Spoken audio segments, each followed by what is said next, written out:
Hey, what's going on, everyone? Vega here from SerpentX Tech. Welcome back to another episode of Caffeine and Crypto, where I encourage or welcome you to join me with your favorite caffeinated beverage of choice as we go over this week's crypto news.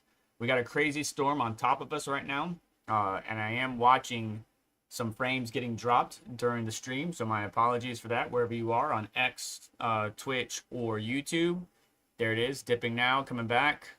So if you hear some rumbling in the distance, that's the thunder. I think I have some noise cancellation on, but it's we're rumbling all day or evening or last night, going into the morning, and probably will continue to. We got a pretty decent storm, and also my thoughts go out to those along the East Coast here in the United States, being impacted by Aaron.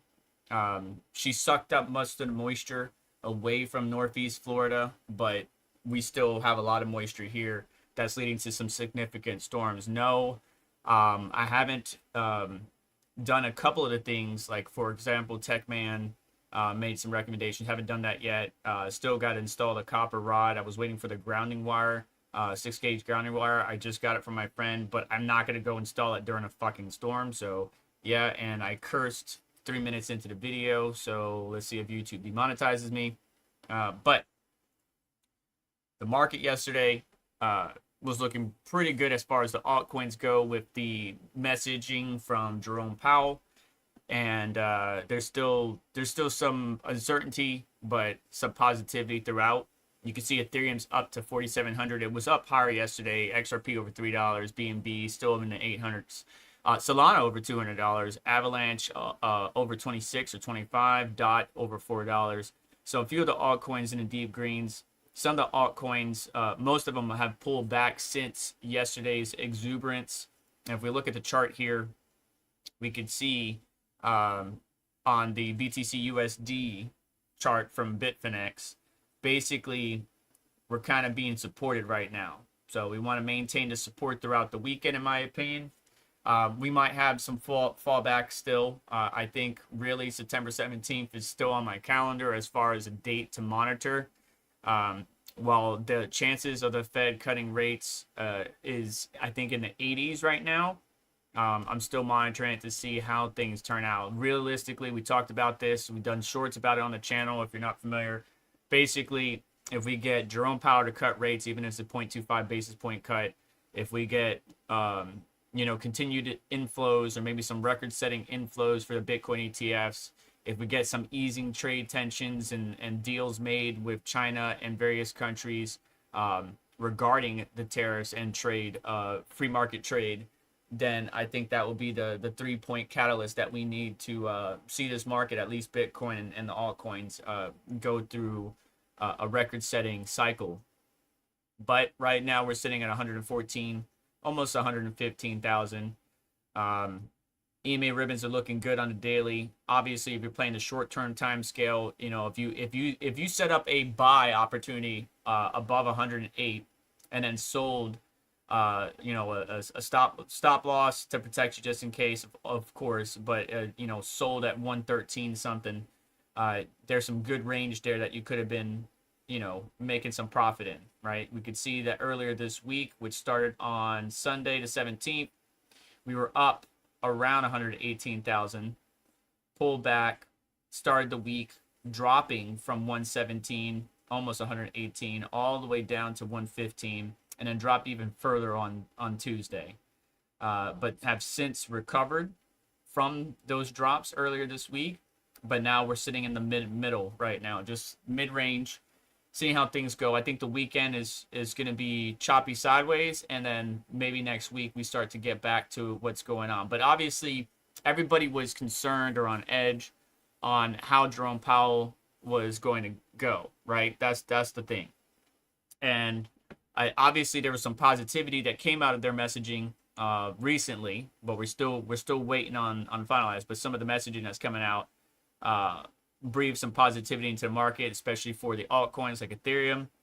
And of course, Bloomberg says that digital assets are losing ground as traders brace for Federal Reserve Chair Jerome Powell closely watched address on Jackson Hole's symposium on Friday. Spot Bitcoin and Ethereum ETFs in the U.S. have logged 4 straight sessions of outflows, with investors pulling a net 1.9 billion according to data from Bloomberg. So a lot of the inflows were actually going into Ethereum, not so much Bitcoin, but it's just a lot of jitteriness, as the article says, in the market, waiting for the messaging. How is it going to be presented? How is Jerome Powell going to lay things out? What are the chances of a Fed rate cut in September? Yada, yada, yada.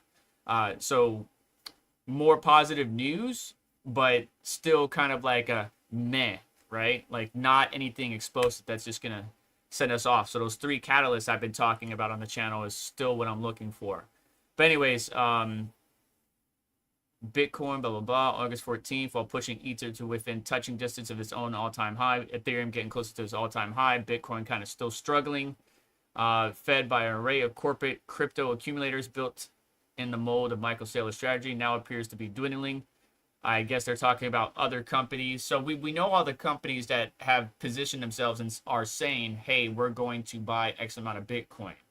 And we know that they're going to continue to buy Bitcoin because their balance sheet, according to what they have now and what they're trying to get, they still have a lot of buying to do. So we know that they're going to continue to buy, even if Bitcoin's at 125, 150, 175. They're not going to be able to accumulate as much as they want, as fast as they want, but they are trying. And hence the reason why I feel like the chart, or at least the market for Bitcoin, has been getting manipulated. Every time we move to a new all-time high, we immediately pull back. People take profits, whatever, yada, yada, yada, because they're not ready for the ship to launch, as I said many times in the past. But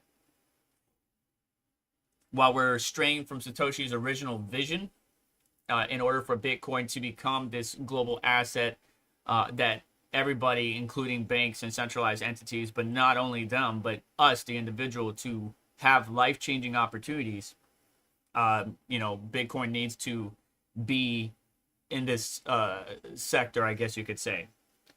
Options activities show traders turning defensive. The put-to-call ratio for August 22nd contracts jumped 1.33 on Deribit, and the derivatives exchange with 3.8 billion in Bitcoin options expiring. The largest open interest is $110,000 puts, signaling concern over a near-term pullback as traders seek downside protection. Put options offer downside insurance by giving contract holders the right to sell at a certain price. What the put-call ratio tells you is that given high expectations of rate cuts in September, the market is more sensitive to the risk of Powell sounding hawkish than dovish, right? That's what I'm saying. They're jittery. The market gyrations over the last few days, and there's a result of investors positioning themselves for uncertainty and obviously the outcome of the speech. So Bitcoin fell at the time of this article 1.1% to 113, extending the retreat from 9% from its record of 124,000. Ether, the second largest token, slid 1.7 to 4280. Obviously right now Ether is a lot higher.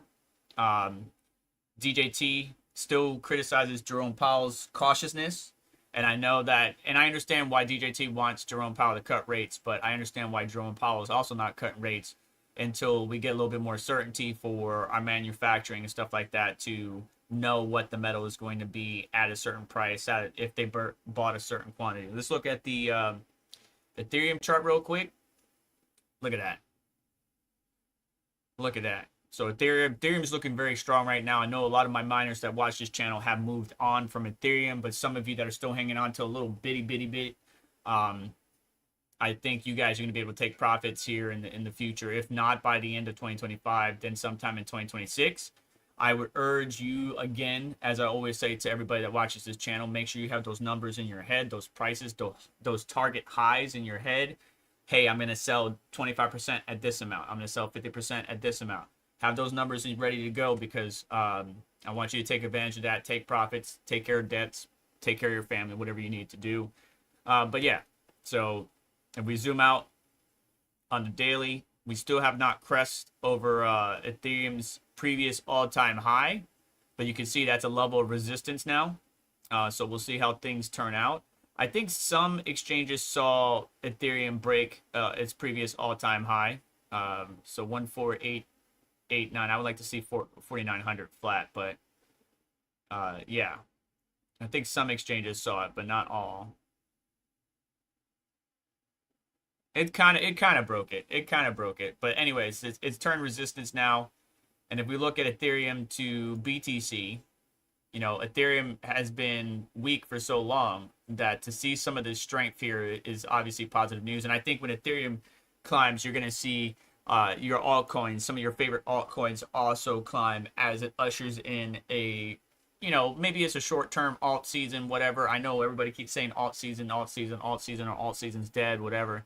But if we see Ethereum climb, I expect your alts to also climb as well. You know, obviously we got Solana over 200, we got XRP over 3. There could be a mild pullback this weekend, but I know a lot of people are waiting for those altcoins to go through. But Bitcoin price breakdown, 117K liquidated bears, and I'm losing the stream. Let's see here. Bear with me 1 second. I got a warning going on here as thunder continues to rumble around where I'm streaming. But Bitcoin price breakout to 117K liquidates bears, opening door for fresh all-time highs. Obviously, this was during the exuberance yesterday. We already have pulled back. I don't even think, what was the high we got to yesterday? Friday. Yeah, we got to 117, but has since pulled back. Bitcoin surged 5% to 117 after Jerome Powell hinted at upcoming interest rate cut, liquidating 379 million in shorts. Analysts say that BTC uptrend is back with the potential to hit 200K before the end of the year. People are still calling for 150, 175, 200K by the end of 2025. I'm still being conservative. I'm still looking more around 150 or something like that, and then 2026 where we start to expand beyond that. Now, typically, just like we've seen with August and July, you know, 2026 comes around, we might make new all-time highs in that Q1, Q2, but as we start getting into July, August, you know, that's where you're going to might possibly see some pullbacks. Now, it could rewrite the script, but we'll see how things go. Oh, thank you, Nerd Things and More, for the $5 donation on YouTube. How it's going? It's going pretty good. How are you all doing? I'm just trying to stay afloat over here. Again, if you guys are just joining in wherever you are on X, Twitch, or YouTube, got a storm going on. So the internet connectivity, I got 5.8% drop frames, and just trying to stabilize as much as possible. But market is doing good. It's healthy. Retracements are always healthy. But yeah, I'm doing good, man. Thank you for your $5 donation, and thank you for swinging through and stuff like that. Matter of fact, let's say hello real quick before we continue on with the news. Appreciate all you guys stopping by. Sherm, thank you. Automatic Beats, J Bohannon, Crypto Pounder 4. Appreciate Rudd. What's up, Rudd? Good to see you as always. Thank you for stopping by. Fiddler, hey, morning degenerates. So, yeah, a lot of the degens are in here, huh? Thank you for stopping by. So, yeah, we saw the altcoins, right, do a little bit better. According to CoinGlass data, the 379 million in short positions were liquidated, with Ether accounting for 139 million of that total, and it soared nearly 15% to 4760. Bitcoin followed with a 56.4 million in liquidated shorts. Across the board, a total of 629 million was wiped out off the market in short and long positions, as shown in the figure below. The sudden market recovery led to liquidation of 150,000 traders over the period, catching many off guard as investor sentiment flipped to bullish, right? Because of, again, Jerome Powell. And that's the thing, right? We still live in a world right now where many of the influencers or some of the key leaders in the world or some of the key bankers in the world or some of the key personnel in the world can say something and influence the market. At some point in time in the future, it's going to get to a point where the market has grown so much. Say, for example, you know, Bitcoin, I think, crest over that $2.4 trillion market, right? Let's go and take a quick look. Yeah, so we crest over it, but now we're back down to 2.2, right? So 100,000, millions, billions, so 2.2, almost $2.3 trillion market. If we're looking at what we talked about previously, at basically Bitcoin becoming or getting gold's $1 trillion market, right? 24 trillion, right? Things that Elon Musk says is not going to impact Bitcoin. The price might fall 0.5%, 1%, 2%, but it's not going to fall at 8 or 10. DJT or whatever president, insert banker, insert Jerome Powell, insert whoever the hell you want. It's not going to fucking matter because the market is maturing. And that's what we want. We want the market maturity to come because think of it this way, and this is not financial advice, but I'm just going to say it out loud. And again, don't bet the farm on this. But if you want to build money, I know everybody's chasing these big gains, right? They want their 2x, their 3x, their 5x, whatever it might be. So they get into a meme coin. Some of them get lucky. A lot of them get wrecked. A lot of them get caught holding, catching the bag, holding the knife, whatever. S&P 500 for traditional stocks, Bitcoin, right? If you're looking for long-term plays and a significant, I wouldn't say like S&P 500, you're not going to get 15x on that sucker, but if you're looking long-term, S&P 500 and Bitcoin, just dollar cost average, accumulate, and you're going to build that long-term wealth. But unless you're sitting there like some of the degens and day trading and looking for snipes or meme coins or whatever, it's going to be really hard if you're not watching the charts to keep up with what's going on. But once Bitcoin and some of even the altcoins, right? Say, for example, Ethereum. Can you imagine Ethereum becoming a $2 trillion asset? Like what that would mean for it? Right now, it's only 571 billion. A $2 trillion asset, we could see Ethereum 15K, 20K, right? And of course, when we see Ethereum climb up, we usually see the altcoins climb up. And you can see over here on the right-hand side of my screen, at what everybody did, right? There was a nice little pump up. We had a little bit of a curl or a pullback, and then now we're chopping sideways. Some of it is down further. Some of it is up higher, right? Like BNB stabilized a little bit better than Ethereum or Bitcoin, right? If we look at, for example, Dogecoin, it kind of stabilized a little bit better. It didn't fall. It dipped, and then it kind of grabbed right back to where it was. We got Tron curling back up while the rest are falling down like Chainlink. So depending on the altcoin, you might see significant increase. Let's go to the alt season index. We're in it right now, according to CoinMarketCap's altcoin season index. We're in it right now on the 90-day, on the 30-day, and on the 7-day. But last time we were in it, it was short-lived. You can see it right here, right? August 12th through the 14th. Over exuberance. People probably got more altcoins or got more, what do you call it? Just got more in their bag. Exposure. There you go. But it fell back out of the altcoin index. So alt season was over. Everybody was calling for alt season to be over. If we go back to 90-day, that time frame was a little bit longer, from the 11th to the 18th. And now we're back in it. So is alt season here? I would say not fully, but yes. That's my personal opinion. Just some dude on the internet. Don't take it as financial advice. But yeah, I think it's here. I think as we go towards the end of the year, we're going to continue to see some of your favorite alts climb up. Maybe not all the alts, but some of your favorite alts. And we're going to have Bitcoin, especially if Jerome Powell, like I said, on the 17th, cuts those rates, baby. Get ready. Get ready. That's all I got to say.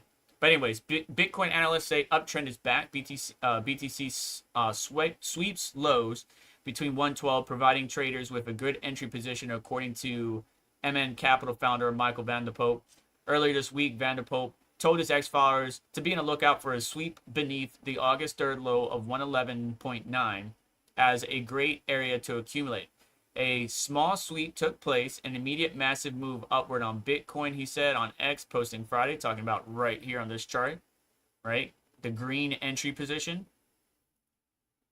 Fellow analyst Gel said that it's likely that Bitcoin price could retrace the following today's pump, but one thing remains clear: the market wants higher, and that's true. The market does want higher. It comes to several crypto industry personalities, participants, whatever, recently shared forecasts for higher prices in the crypto market.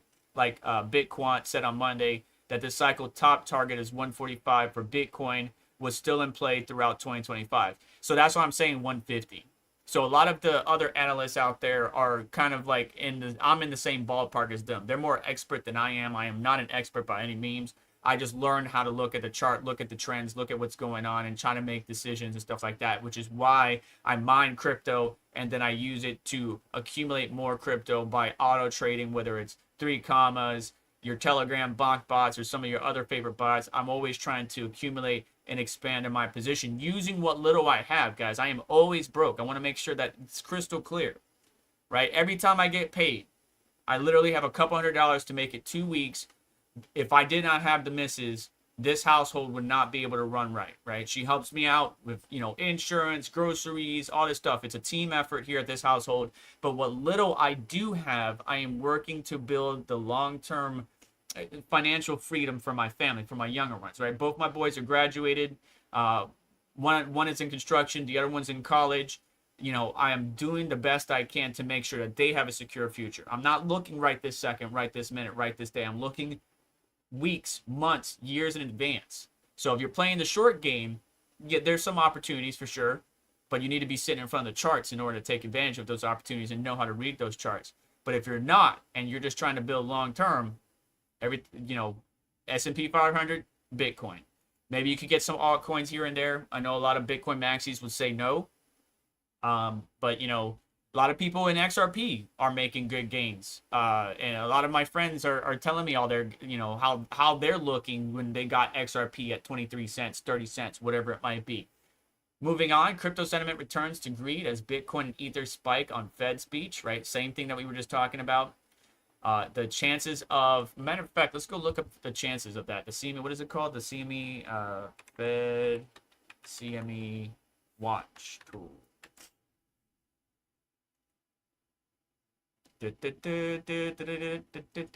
Okay, so it's actually down. It's actually down. Let's see here. Let me make sure I'm reading this right. Current target rate cut is 425 to 450.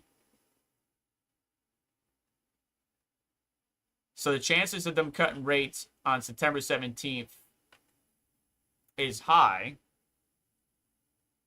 but so 75% ease. That was at 83, almost 84 earlier this week. I wonder why after the speech it went down to 75. That's very interesting to me. Interesting, very interesting. Okay, we want to keep an eye on that, gang. We want to keep an eye on that. Obviously, the fear and greed index. Let's go back to CoinMarketCap. 56 on CoinMarketCap. 60 yesterday. Up 10 points from a neutral 50. Ether is the most rate-sensitive aspect of crypto after Jerome Powell's speech. Bitcoin surged 5%, while Ethereum, surged to 11% to about 4,800. As interest rates drops, the spread between what can be earned by depositing your stablecoins into DeFi versus depositing your USD into bank widens. According to the CME Watch tool, there's a 75% chance of market participants anticipating a rate cut at the September 17th Fed meeting. Trading resource, the Cobiest, I don't know how to pronounce that, letter said that it appears that Fed chair is setting the stage for a September rate cut. However, St. Louis Fed chair or Fed president Alberto Musalem told Reuters on Friday that he still needs more time to decide whether he will support an interest rate cut. I will be updating my outlook and the balance of risk all the way up until the 3 days before the meeting, right? So we're waiting for other people that obviously meet up with Jerome Powell and seeing what their thoughts are on rate cuts and so on and so forth. But anyways, Jason Williams said on Wednesday if Powell comes in soft and learns that rate cuts are likely, we turbo rip. Trump is pushing for a rate cut with good reason, but would Powell listen? I think the reason, and I'm not defending either side, and I don't want to get political on this channel. I just want to focus on crypto and tech because I love those two, and automobiles and automotive sector. But why did Jerome Powell not cut rates when DJT wanted him to? Why? Well, the uncertainty. Again, like I said many times, if I am a manufacturer building cars and I don't know what the cost of aluminum is going to be 3 months from now, 6 months from now, 10 months from now, 12 months from now, or the cost for the computer chips or the cost of this, that, and the other that I need to build these cars, there's a lot of uncertainty there, right? And a lot of these automobile manufacturers, right, I know we're bringing some to the States. We still have some in the States, but I know we're trying to bring more back in. They work, with a just-in-time setup, right? So all the parts, if they need a part for this, this console or for this rear end or this, engine, everything is just in time. They put it in the computer, somebody runs it down, yada, yada, yada. If they don't have the supply they need, those chains stop, right? One part can stop an entire chain, slowing down the amount of cars being produced per day. So times that by everybody else's manufacturing and whatever it might be, whether it's in technology, computers, automotive, textiles, whatever. If we could get more locked in, hey, this is what like they did with the UK, they did with some of the states in the EU, they did with some of South America. Like, we get those locked in, but we still got to get a couple others locked in as well. Then that would bring more certainty. And yeah, maybe prices still are up comparatively, but at least there's more certainty in what those manufacturers are going to pay to get the parts or items or whatever they need. And then that's obviously going to trickle down to the end user who buys. So a car that you spent $40K today might be $52K a month from now, 2 months from now. And we already seen the cost of living.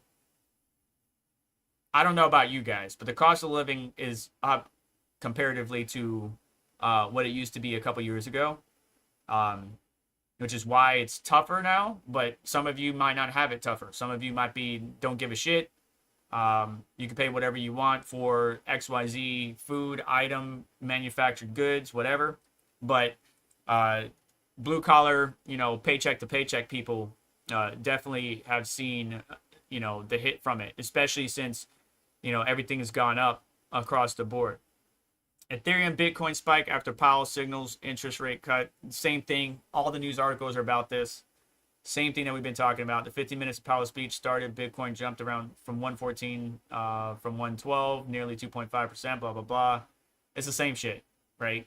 So you guys need to let me know, do you care, right? Do you agree with the three things that I mentioned, the three catalysts, right? The Fed rate cut September 17th, continued inflows, maybe record-setting inflows for the Bitcoin ETF and maybe Ethereum ETF, as well as, we want retail in the game, but we want a significant amount of retail to get back in the game. What do and obviously when I say three, retail is kind of like an offset. It's number 4, really. The third one is certainty about manufactured goods, what it's going to cost for these companies to manufacture and sell to the American people or abroad. It doesn't matter. Right? We import and export. That's what we're supposed to do. That's how we take care of the world. We have services and goods that you need. You have services and goods that we need. We have a fair trade, and then you get what you want. I get what I want, and both sides are happy. But those three things: more certainty on the trade aspect, record inflows, rate cut. Do you think that do you agree with those three things plus the fourth with the retail? Do you agree with me on that? Yes or no? Comment section, live chat, whatever you got. We're going to take a minute here and pause as we get ready for Red Panda Mining. In about 30 minutes, don't go anywhere. I'll get you guys over to them.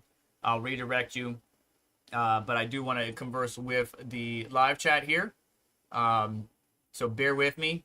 I'm just going to scroll through and check on everything. Meanwhile, you guys can look at Coin 360. But if you have any questions, comments, concerns, wherever you are, let me know.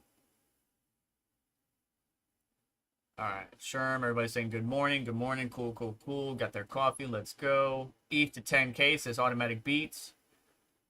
Rudd Puts trying to play some Call of Duty tonight. First update to the game. What's VTC doing? You're talking about Vertcoin. Is that what VTC means? I know VTC, but that means Vertcoin to me. Everybody's saying hi. Degens, cool beans. Happy birthday, Squirrel Master. Happy birthday, bud. Good morning. Apparently, happy birthday. Good job. PowerCoin, the next coin to moon. Cool beans. So we got a birthday boy in here. Good deal. Happy birthday to you. And the Fed. It's ran by a gang of 12, says Techman, which run the big banks and rig everything for their profit, not the economy's well-being. Well, I think we need the Fed to an extent, but there's a lot of centralized powers that we don't want to be involved in or have a large majority of our crypto, right? The suits are here, but we still hold the most. Looking at Vertcoin, which is a proof of work token, and a lot of degens wouldn't care too much about this. Only my degens, only Dan's degens, only our degens care. But yeah, it's around 7 cents. It has been pumping higher over, since March 9th. Hit a short-term high of 8 cents. It has since pulled back to around 7 cents. But overall, zooming out, Vertcoin has lost a lot of its oomph, I guess you could say, since the early days of mining. You can see the trading volume is almost non-existent. It's still there, right? The 24-hour volume is 14K, but it's still a very popular proof of work token. Would like to see Vertcoin continue to push and to get on some of the other centralized exchanges, but it is one of the OGs. And what happens with OGs is if they're not dramatically drawing in the meme coin girls and boys, the hype, then centralized exchanges often drop them, and then they have to start all over again and stuff like that. It's actually one of the things that's impacting and hurting Waglela.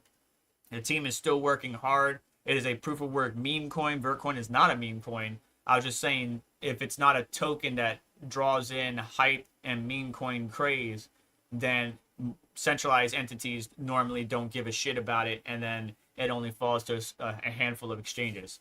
But Vertcoin's an OG in the space. Moving back to Waglela, made some progress on the wallet. V3 is out. Team is still pushing really, really hard. It doesn't have as many pools as I would like it to have. I think Retro Mike dropped it. But as far as mining goes, it's okay for now. The team just needs to continue to work and build, and that's what they're working on, and that's what I'm trying to help them out with as best as I can to my abilities. But moving back to the news, Bitcoin price to hit 1.3 million by 2035, says crypto asset manager from Bitwise. Who is this crypto asset manager? Crypto asset manager. Did they give him by name? What's his name? The prediction comes at a time where the Bitcoin price has reached a new all-time high, trading above 100,000, blah, blah, blah. Bitwise's new prediction implies a compound annual growth rate of 28.3% returns that would dwarf most traditional assets. That is significant returns.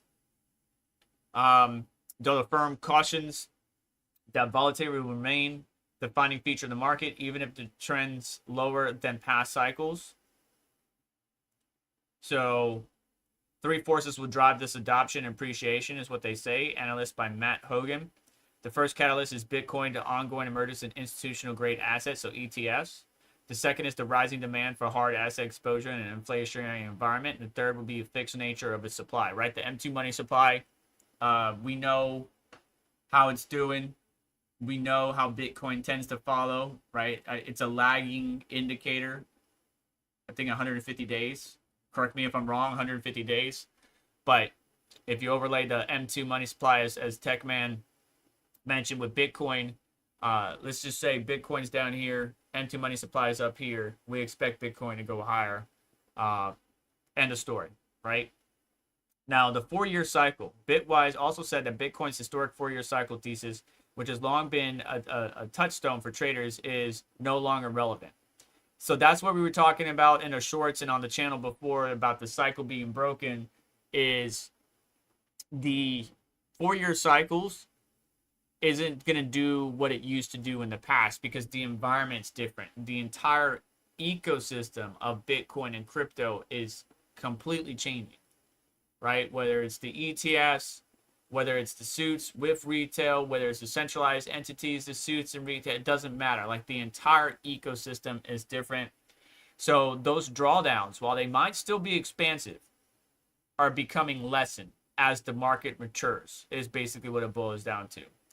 Anyways, investors, warn and expect steep drawdowns among the biggest risks of regulatory shifts, legislative changes in the major markets, and the changes of a relatively new asset with limited historical data.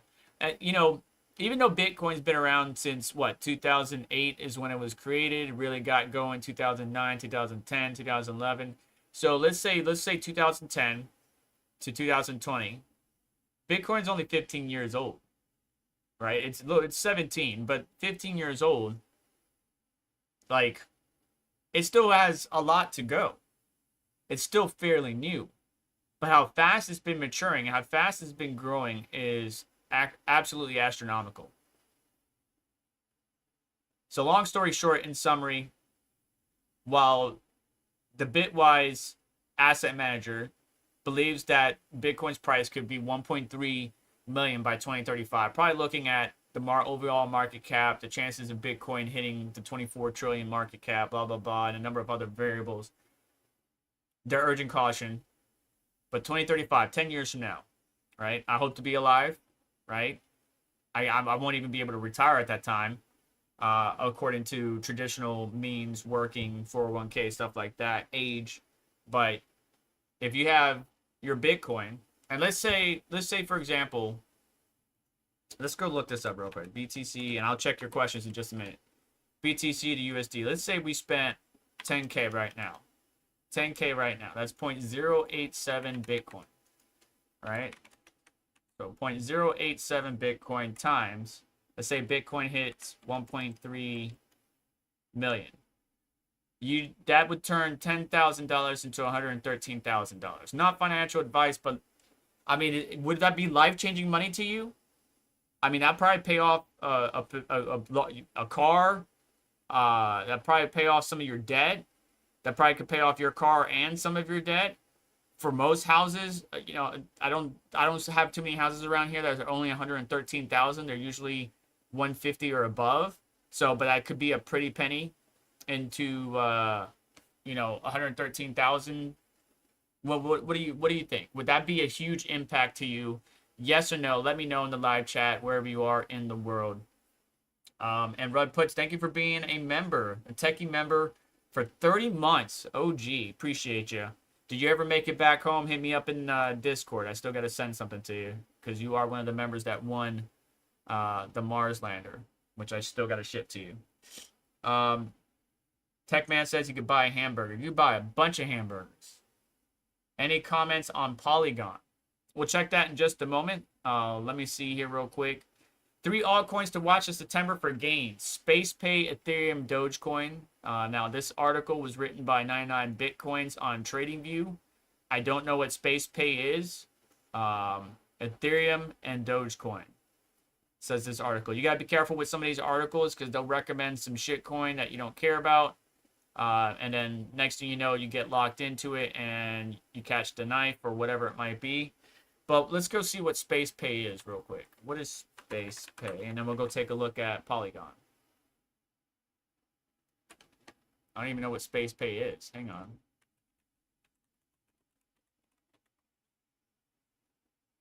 SpacePi? Is that what it's called?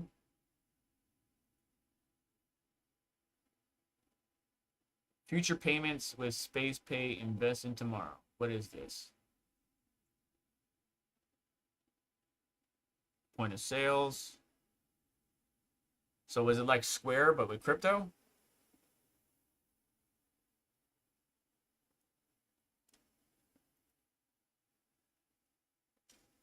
Yeah, retail payments, cryptocurrency acceptance, converting seamless into traditional cryptocurrencies. So like point of sale but with crypto. But you could just use your Coinbase. And some of you, if you care to do KYC, you can even use your Ledger or your Acorns or not your Acorns, your Robinhood. I mean, not new to me as far as the technology, but I could see some companies having interest in it. But whatever. All right, let's go look at Polygon. I'm gonna pull it up on here and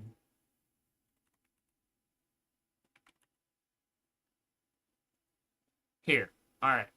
So on the daily, as you can see, Polygon has been on a constant downtrend, unfortunately. Will it ever get to its previous all-time high from where it is now? I mean, that's a 1100%. I remember when Polygon was on a tear in 2021. I remember when it was on a tear in early 2021. But the ecosystem I think has diminished quite significantly, unfortunately. It's only 24 cents right now. Yes, there's some chances that it could take off and you get it at sub 20 cents or where it is right now, and it gets back to 75 cents or $1. Yes, that is a chance. However, is the ecosystem being used? What is it called? Let's go look at, what is it? DApp radar. Let's go look at this real quick.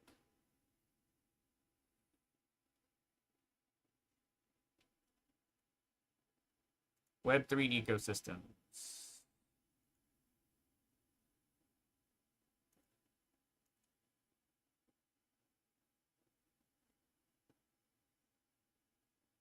If I could figure out, they changed a lot on me. Okay. Trending projects, tokens, DeFi. Wow, they changed the whole look of this thing. Trending now.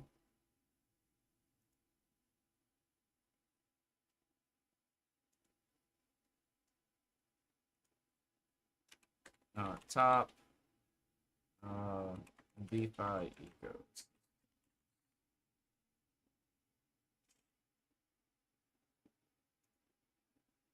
Total value lock rankings. Here we go.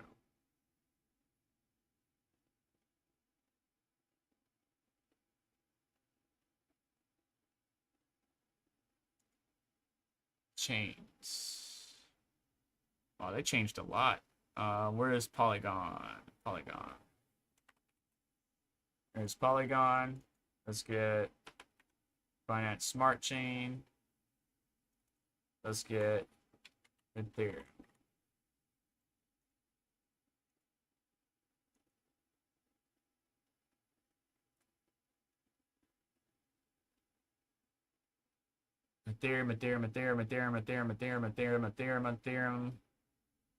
Ethereum.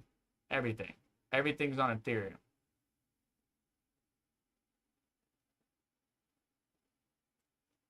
It's either Binance Smart Chain or Ethereum.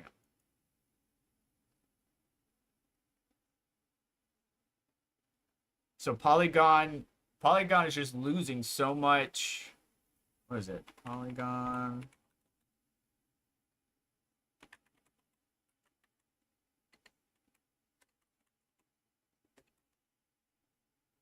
It's just losing so much fucking ground, man.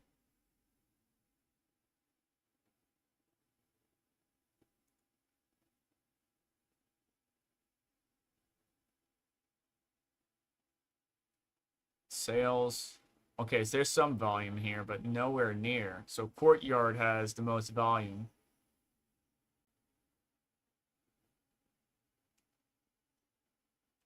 So I used to use Polygon a lot for on-chain activity, swaps, whatever it might be, DeFi, to save on gas because Ethereum gas is too expensive. But it feels like since Solana, Polygon has lost a lot of its steam. If Solana didn't come out, I think Polygon would have took that #2 spot. But since it's just not doing too good. But the team is still building. There's still a chance that Polygon, through partnerships and stuff like that, will grow back to a $1 asset. But it's just been killing me. I mean, if you look at this chart, it's been killing me. Like, I should have took profits on my small bag when it got below $2, but I didn't. So now here we are, and I have what I call as pennies.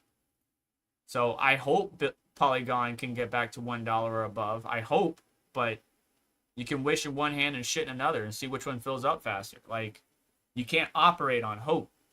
So you need the Polygon team to continue to build and grow. And I haven't been keeping up with every nuance that they have and every new update and this, that, and the other. I have not, to be completely honest. But, you know, you don't got no surprising unlocks happening where there might be a huge dump of funds. It just needs to stir up that excitement again for Polygon. I know they did some rebranding, you know, Matic to Poly or whatever. Poly to Matic, whatever it might be. The upgrade to Matic to Poly has been initiated on Ethereum's mainnet. For more information, click here for the article. But yeah, they need to continue to grow. So DigiFT raises 11 million in funding, led by SBI Holdings. Polygon's ST Pole launched revolutionary liquid staking with Chainlink backing, right? Cross-chain, working with other companies and crypto projects. That's what they need to do to continue to grow, continue to make things better, and continue to improve their environment. Is basically what it boils down to, right? Again, if we go back, and this is only from when they switched over, but 63 cents, high of over $1.27, back down to 24 cents. Its 24-hour volume is 216 million. Its circulating supply is what? What's the percentage on that? I mean, they got markets. It's just they need to stir up interest. They need to stir up hype. Right? A lot of people have their Polygon locked up. I have a small percentage locked up, but I mean, that just made me very depressed looking at Polygon, unfortunately. Moving on, as we get ready for red panda mining, Google search interest for alt season plunges over 50% from a week ago. This was August 20th, so this was 3 days ago, saying that alt season has plunged, right? But it's cool. We don't need people to search alt season. We need them to help push alt season into fruition, to make it happen, right? To buy these altcoins, right? To diversify. Now, a lot of people, what they do is when they diversify, they go from Bitcoin starting to pull back, they go into the altcoins pump, or some of them, not all of them, majority fall when Bitcoin falls. But an altcoin starts to take off, they take profits, they get back into Bitcoin, or they accumulate more Bitcoin. A lot of people like to do that dance because they want to accumulate more and more Bitcoin. Remember, everybody should have a goal of at least 1 Bitcoin or higher. If everybody could get 1 Bitcoin or higher, at least the retail, the blue-collar workers, the mom and pops, the people that are hardworking and you know the people I'm talking about, the people I really care about. If we could get them 1 Bitcoin, that could change their life in the future. That could change their children's lives in the future. It could be a huge help, even if it's only a couple, like, again, $10,000 today, Bitcoin hitting over $1 million in the future by 2035, $100,000, you know, that could be significant to somebody who's going through a tough time, who can't afford their car note, their mortgage, their medical bills, whatever it might be. So try to get to 1 Bitcoin as soon as you possibly can. Obviously, don't bet the farm on it. Don't spend your car note, your mortgage. Don't hoe yourself out. Don't work the corners. But try to get to 1 Bitcoin. Be smart about it. Live life cautiously, but most of all, live your life, please. This article is saying that the altcoin rally was short-lived. We talked about that earlier in the video. Is it here? Is alt season gone? Will it ever come? Again, I think it just hasn't really started, but it's here. It's just slowly but surely, okay? So be patient. Bitcoin is king, but you can still diversify yourself and try to take some profits. I know a lot of my miner colleagues will not get back into Ethereum because the way they treated the mining community, but I'm grateful for the conversations I have with some of the Ethereum devs. If you guys haven't checked that or you're new to the channel, I had many of the top miners and content creators and Ethereum devs on a singular call multiple times to talk about Ethereum and EIP proposals and how we could work together and how they should continue to work on proof of work instead of going to proof of stake. But inevitably they switched over as they intended from the get-go, and here we are. But those conversations were great, and I had great times, and I had great insight and knowledge gained from these conversations. So yeah, same thing. Everything jumps. Bitcoin, Ethereum, XRP jumps after Powell's Fed speech, yada, yada, yada. XRP rose 6.4%, Solana up 9%, and Dogecoin rose 10%. U.S. tariffs on mining rigs are rising sharply as CleanSpark IREN report massive liabilities. Liabilities for a mining operation basically means that they're on the hook. Let's say I paid $1.3 million for a bunch of, Tony saying, S21s, right? There's a huge bill that I have to pay, customs, whatever it might be, import duties, whatever it might be, that I have to pay on that, right? So that's adding to the liabilities, not only the cost of the machines that I had to borrow money to buy, but the cost of getting those machines to the warehouse, to the facility, to get them set up and all that stuff, that's going to add more to the liabilities overall, and that can add up quite quick. But Tony says, what do you think about the S21 Plus or just buy Bitcoin? Now, Rudd says, what's your power price? 8, says Tony. What that means is 8 cents, right? So if you look at, let's go to hashrate.no. We're looking at the S21 Plus. This is not the latest and greatest ASIC, but it's also not as expensive as the latest and greatest ASIC. Which, by the way, let me go ahead and zoom in here. For any of my vendors out there, manufacturers, Bitmain, I would personally like to get my hands on the S23 immersion. I will give you my S21K Pros. I just need one S23 immersion, please. I will pay money on it. I just want to come up with a deal that's beneficial for you and me as a company. So if you're a vendor that has the Bitmain or will have the Bitmain S23 immersion, or you're Bitmain yourself, please let me know. So S21 Plus. Unfortunately, I don't get everything for free, guys. I know a lot of people are like, oh, you got free shit. No. Most of the shit that I have, guys, I paid for it. Why? Because I'm not as cool as everybody else. Anyway, so S21 Plus is not showing up on here. So we'll just go, oh, there it is. I saw it. All right. So right now, let's change our cents up here. So right now I have it at 10 cents. So let's look at 8 cents per kilowatt hour. Right now, that's about $12 in revenue, but only $5 in profit across the board. It looks like your ROI estimated is about, let's say, 700 days instead of 650. Let's say 700 days. So it'll take you 700 days. So over 2 years to break even on that S21 Plus. So the question is, should Tony buy an S21 or should they buy Bitcoin? Now, let's go look at the cost of this, right? So some of these vendors have them for $3,200. Let's go look. $3,200. We got Mine Shop. We got Jingle Mining. Let's go look and see what the prices are, because sometimes the prices on hashrate.no are a little bit off. So let's say you get the 225 in stock.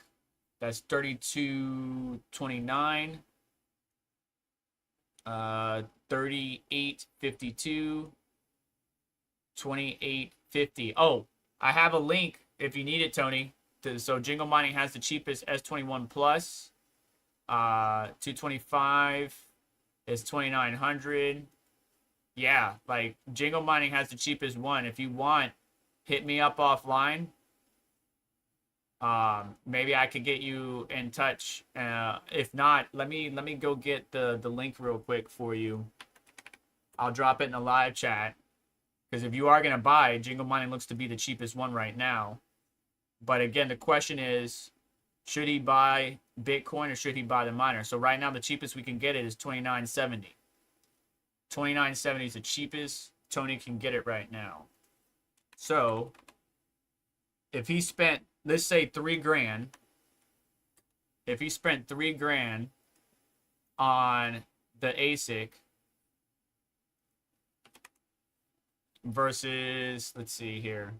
I mean, a lot of people that aren't miners would say just buy Bitcoin. So $3,000 is 0.026 Bitcoin. Why are you changing it? I said 3,000. Yeah, all right. Yeah. So let's say 0.0 plus tax 28 Bitcoin, right? That's what you would spend.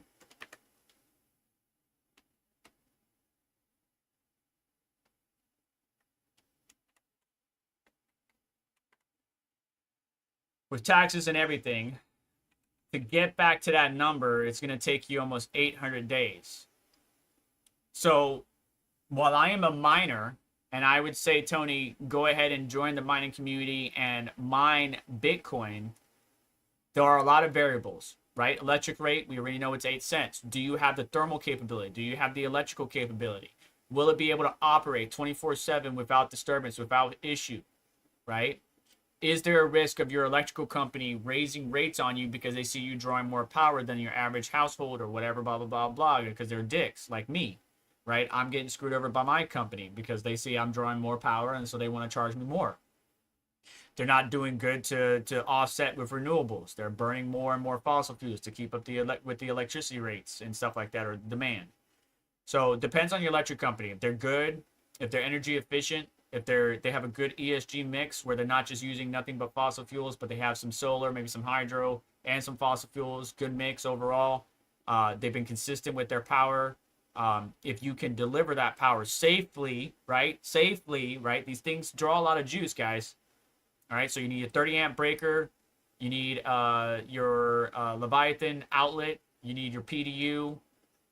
Will the sound drive you crazy? Are you going to be operating off of air? If you're not going to be operating off air, you're going to be using immersion. There's guides on immersion on the channel and many others. So all those variables come into play. Is all that work and effort worth it? Are you going to have a shed like the hobbyist miner, or are you going to be working in a garage like me? All those variables matter.